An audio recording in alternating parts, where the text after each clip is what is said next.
Hello again, everyone, and welcome back to Reddit Aliens. I'm John, and as always, thank you so much for being here. A good topic? Let's do it.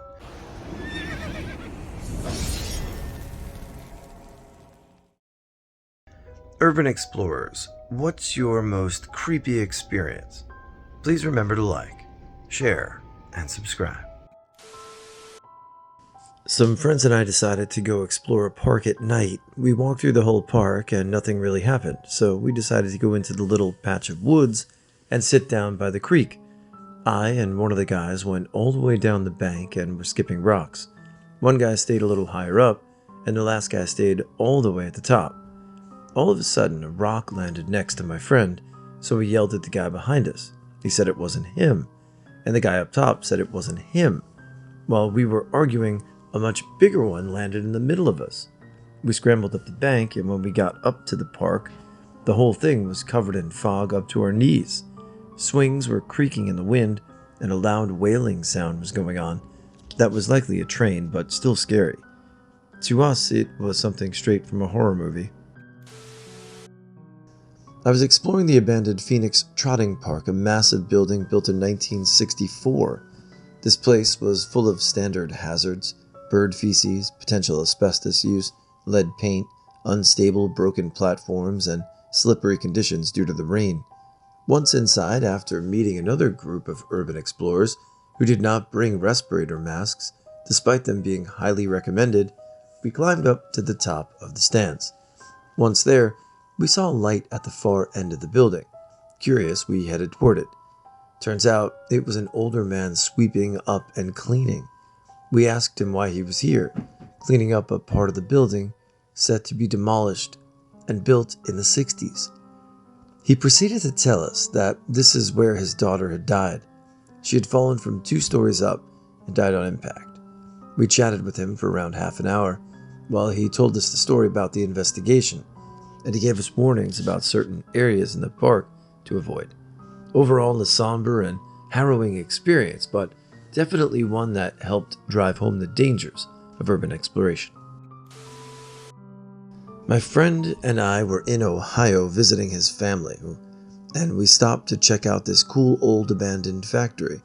It was really beautiful, all red brick and iron with ivy growing all over it. Most of the windows were broken but too high to get into, and the doors were chained shut. We went around the side of the building and found one door that had a large window in it that had been broken out. I didn't want to try to climb over the broken glass still in the frame, but I decided to take a flash picture of what was inside because it was too dark to see very far. I took the picture, and the flash illuminated 2 orange eyes at about human height. In retrospect, it was probably a cat or owl, but it scared the out of me, and I kind of yelped and turned to run. My boyfriend was already running. Both of his feet were off the ground like a cartoon. Checked out the pic later, and it was just a blur. I didn't even get a good view of the interior because I startled so fast. I still tease my boyfriend that he abandoned me to be killed by a werewolf. Not super creepy, but scary. So in junior high, my friend and I decided to explore this old factory, maybe steel mill of some type in the Midwest. All we brought were fireworks because, fireworks, black cats to be exact, and 1 shitty flashlight. Anyhow, we hired our bikes in the super dark room 100 yards or so from the entrance we came in. Then, we proceeded to explore all the various levels we could. At one point, we found a sledgehammer in a stairwell. About 10 minutes later, we found a locker room with 12 toilets in it. Bye-bye toilets. We find a circular stairwell that rounds up this stack that must have been 30 stories tall.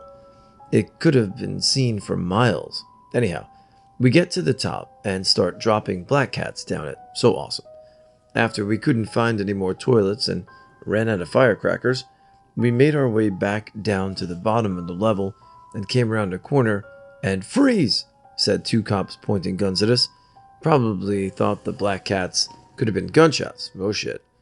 A buddy of mine instantly comes up with, "These guys stole our bikes and we saw them come in here." We were like 12 years old. They asked us to wait outside and said they'd have a look. About 10 minutes later, they came out with our bikes. We were like, "Oh yeah, you guys are awesome. Thank you so much." A couple of months later, two of my friends decided to go back, and they were running around on the roof, and one of them fell through, dropping about 10 feet to a catwalk, maybe 3 feet wide. If he hadn't hit the catwalk, it was another 30 plus feet to the concrete floor. After that, we never went back. I wouldn't consider myself too much of an urban explorer or anything like that, but in my neighborhood there are a few drainage type pipes that lead into local lakes. Most of them are fairly small and have to be crawled or waddled through crab walk style, but there's one pipe that is large enough to stand up straight in. One night, my friends and I decided to drunkenly walk home from a party along the boardwalk, which was at the time closed for construction, and we came across the larger of these drainage pipes. I'm not sure what made us decide it was a good idea to explore the tunnel, but the water level was fairly low at the time, which meant it was more accessible than it would likely ever be again. There was also, from what we could see, quite a bit of graffiti visible at the mouth of the pipe, so obviously other people had already checked it out. I armed myself with a large walking stick so I wouldn't slip into a scummy pond while we made our way in, which was in retrospect a mistake, because I was chosen to lead our group of 5 into the tunnel because I had a weapon, lol. Due to the fact that we were all drunk and belligerent, we did our best to scare each other as we tiptoed in the dark with only our phone flashlights to illuminate the cold tunnel. The mysterious wind coming head on at us only made things spookier, but none of us wanted to be the first one to chicken out, although I'm sure we all would have followed suit had that been the case. We walked into the tunnel for it must have been about half a kilometer before we came to a sort of crossroads that lay inside. At this point, there was notable evidence of human impact aside from graffiti, garbage, syringes, etc., but we figured it must have all been stuff washed down into the sewers or whatever. We kept on for a while, heading up to the larger of the 2 pipes at the fork in the tunnel. At this point, we were all a little bit on edge and had stopped fucking with each other long enough to actually hear sounds other than our own attempts at scaring one another. The friend immediately behind me then hit us with the classic, "What was that? Did you guys hear that?" And we all laughed nervously. Sure, he was just trying to scare us again. Still, we waited in silence for what could have been no more than 20 seconds before I heard inaudible but angry screeching from up the pipe ahead of us. The panicked reactions from my friends ensured that what I heard wasn't my imagination, and we ran back out that drainage pipe like bullets from a machine gun. To this day, I'm not exactly sure what we heard, but I knew it wasn't just an echo made by one of us. I also know that no one was behind us on the boardwalk outside of the tunnel, so as much as I'd like to believe we were mistaken, there was definitely someone or something farther up that tunnel in the pitch dark. TLDR. We explored a drainage pipe or tunnel and ran like hell when we heard screaming from deep inside. Just to give you a little bit more about me, and some of you have listened to this channel for a while, might have heard me talk about it before, but I live 7.5 miles from one of the best urban exploring spots on the east coast of the United States, Kings Park Psychiatric Center. I live 2 towns over, so we've been there many times, been up to the roof of Building 93. If you don't know about it, which I'm sure if you listen to this channel you do, but if you don't, you could check out a ton of documentaries about it. Pretty interesting and famous place. And your old narrator has been to the roof quite a few times. I don't know how long it's going to be there, but it's still there, at least the main building. One time my friend and I did a good old-fashioned B&E at this abandoned house out in the country where I live. I'd broken into abandoned houses before with some other friends, and we actually found some valuables in the house the first few times and made a little money. So I kick in this back door that's so old and rotted it busts off 2 of the 3 hinges and just hangs on the door frame, and we make our way in, cocky as fuck. We soon realized that it was a very, very unwise decision to enter this house. All of the clothes from the closets were torn into shreds.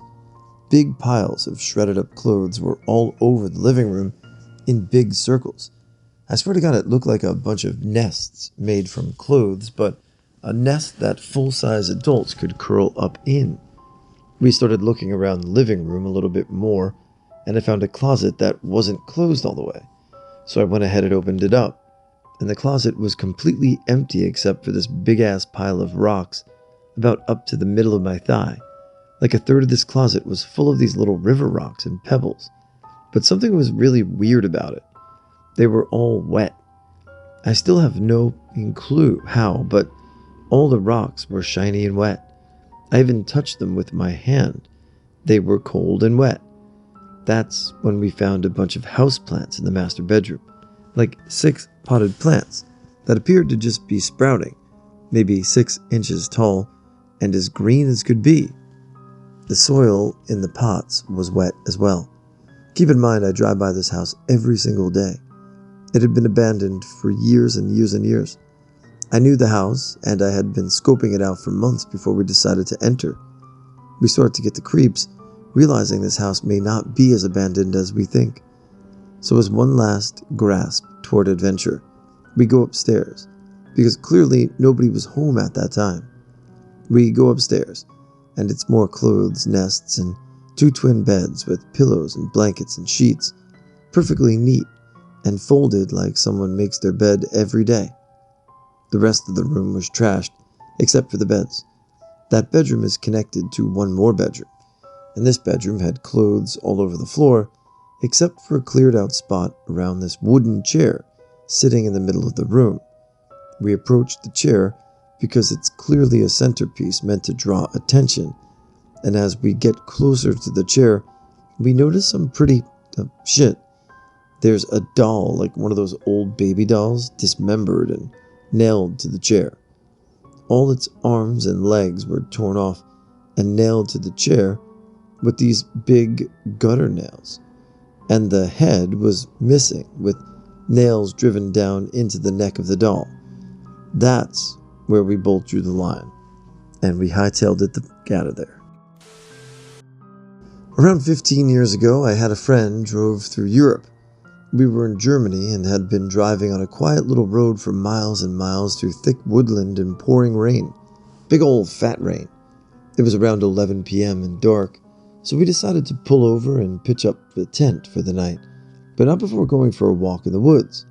The first thing we noticed was how quiet it was. Kind of like when it snows and everything sounds a bit muted. We had one torch, and I had an old camcorder with a light. We headed straight into the woods. At first, we made a lot of noise.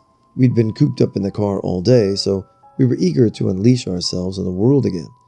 But the banter wore off, and the silence was louder. There's something really eerie about being in the woods in total darkness and only being able to see what falls into the beam of your torch. After about 20 minutes of exploring, we stopped and decided we'd sleep in the car, because the terrain was too bumpy and the trees were too close together with no room for a tent. Just as we turned to head back, I stopped. My friend Rich was instantly spooked. I told him to shh and listen. I could hear a very faint World War II air raid siren. It was just audible. But once you heard it, you couldn't unhear it. We both froze and just listened, not really knowing what to make of it. One thing we did notice whilst just standing there, though, definitely not linked, were these giant orange slugs everywhere on the ground, like out of nowhere. After what seemed like ages, though was probably only a few minutes, the siren stopped. We both stood confused at what just happened, both thinking what it could have been. As I opened my mouth to say, "What the was that?" the siren started again. Only this time it was 100 times louder, almost deafening.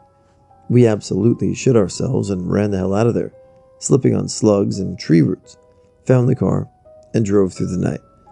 My friend and I actually fell out of contact after the trip, but we never spoke about what happened. I also didn't get to tell him that when I watched back the video, I couldn't hear any sirens. Everything else, including the Blair Witch style running with the camera, but no sirens. It sounds like bullshit, so I haven't told anyone this before. Climbed up to the second floor of an abandoned restaurant in my hometown. We'd explored the ground floor, and there was no way except the metal door that was padlocked shut on the outside of the building. We found a way in after climbing the back of the building and going through an unlocked door on the roof. Inside, we found a bunch of old-school metal beds that were long reduced to springs and frames, some medical equipment from the early 1900s, and a weird metal fixture on the wall. After exploring for a little bit, we got freaked out by the feeling in there and left. Later, I looked up what it was and found out that it had been a hospital, then an asylum, around the time of World War I. Apparently, it had been abandoned since then, and all the stuff on the walls and beds were restraint systems for the patients. Never went back up there. About 2 years ago, a friend and I filled a flask with whiskey and set out to break into an abandoned church in Philadelphia. It had been condemned and the perimeter was surrounded by chain-link fences. We eventually found a broken ground-level window at the back of the building that had been covered by a loose piece of plywood. It was easily removed, and we began to suspect the area was probably frequented by squatters, homeless people, or druggies. Nevertheless, we decided to enter. I climbed in first, sliding my backpack through the window and pulling myself through with a flashlight between my teeth. A quick glance around revealed a small anterior room filled with old furniture. I beckoned my friend and moved in the main room. Most of the pews were gone, the floor instead being covered in piles of rubble, various debris, and Bibles. Headlights from passing cars flashed through the stained glass and cast eerie shadows on the walls. The room was really quite massive, and every tiny movement echoed up into the rafters. The altar was basically non-existent, but there were large holes in the floor surrounding it that dropped into a lower-level room. We decided to avoid that area and move toward the front of the church. Each corner had a steeple, and we wanted to see the top of one. So, creeping through a tight and inky black hallway, we located a tight spiral staircase. Every step was covered in a thick, carpet-like substance that seemed to be a mixture of dirt, hay, and bird shit. About halfway up, we found a large window that was completely void of glass.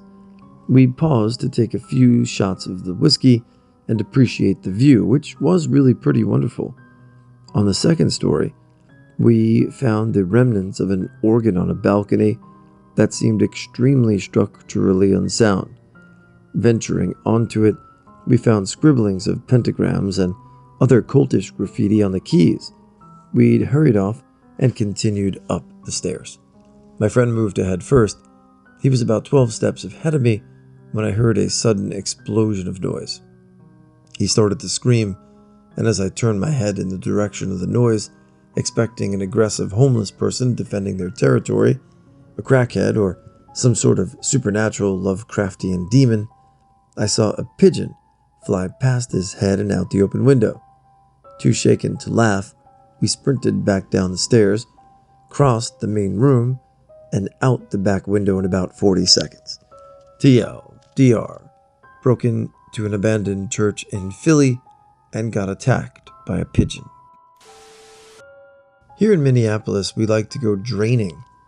Matter of fact, a few weeks ago, there was a long exposure picture of steel wool on a string taken in the tunnel.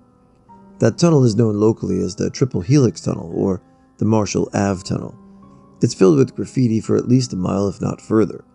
Eventually, you'll start finding some turnoffs from the main tunnel. 3 to be exact. These turnoffs are way smaller than the main tunnel, which is roughly 15 feet tall and 10 feet wide. The smaller turnoffs were 6 feet high and 3 feet wide at the beginning, and slowly narrowed to be about 5 feet tall. At the end of them are the helix stairs, super tall enclosed spiral staircases that are used for water drainage from the streets. We reached the first helix after a few minutes of leaving the main tunnel and started walking up the spiral staircase. Now, we'd heard stories of there being small rooms at the top of the pitch-black tunnels where tweakers like to shoot up. I've explored quite a bit, and that just didn't sound reasonable at all. We were over a mile into this tunnel and another half-mile off the main passage if you count the height of the stairs. The staircase was super cramped, so we were walking in a single file line. My friend in front admitted he was scared, and that's why he was going so slow. So I did what any other older friend would do and told him not to be a pussy. And he told me to take the lead, so I did. He handed me the flashlight and I made my way past our other two friends. Once I got out in front, I understood the fear. You know when you think there could be something scary around a corner and you get a certain feeling kind of like anxiety? Imagine that, but perpetually rounding a corner, waiting for the end. That's what a helix is like. After about 5 minutes, I could hear the resonance of the tunnel change. An echo became apparent, so I shushed everyone and cut the light. We heard water dripping into a puddle. It must have been coming from that room. Then the next thing you know, you hear mumbling voices, 2 of them. No lights were making it around the corner, and I was scared they saw mine come up in the final bend. Everyone started running down the staircase. I smacked my head a few times. We get to the bathroom and start heading up the small tunnel back to the main passage. My friend out in front asked for the flashlight back since he was now in front and I was again in the back. Reluctantly, I shined it back down the tunnel behind me and I saw a head peeking around the bottom corner. I freaked out and tried to get them to run faster, but we were going as fast as possible. They took the flashlight back so they could see where they were going, and I kept peering into the darkness behind me, waiting for there to be a person emerging from it. So yeah, be careful in the Marshall Avenue tunnel.